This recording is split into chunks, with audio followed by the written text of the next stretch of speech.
Hello.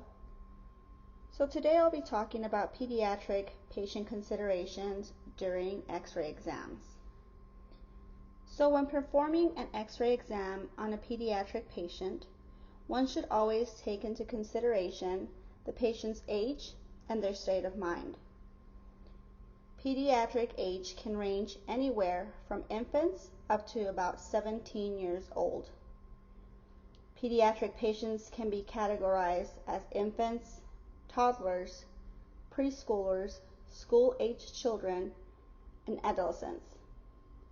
There are certain strategies that are sometimes required when performing an exam on a pediatric patient. A child between the age of birth to 1 year is considered to be an infant. The best technique for this age group is to perform the exam by using a soothing tone when talking to the infant, and to try to keep the exam to a minimum from which the infant must be separated from the family member.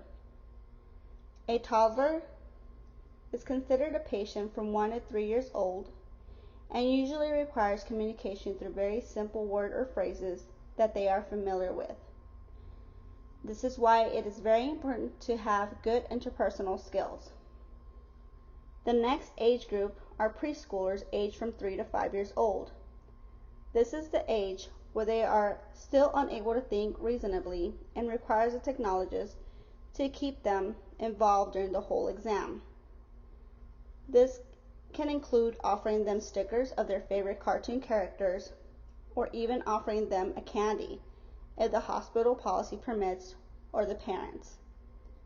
Children between ages of 5 to 10 years old are known as school-aged children.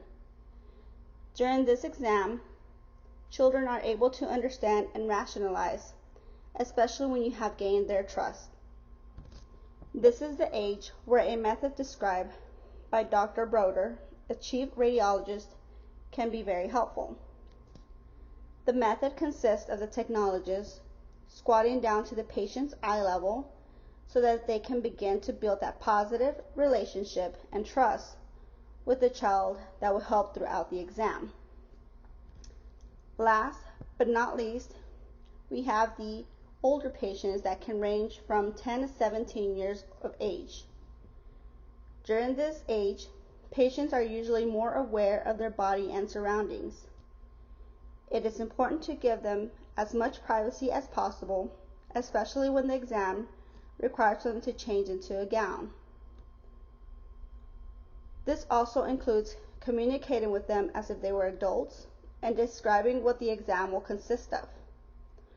Furthermore, regardless of the age of the pediatric patient, it is always important to pay special attention to them and decide what is the best method to approach the patient. It includes kindness, honesty, and effective communication skills so that the technologist can obtain a diagnostic quality image. This concludes my 3-minute thesis on pediatric patient consideration during an X-ray exam.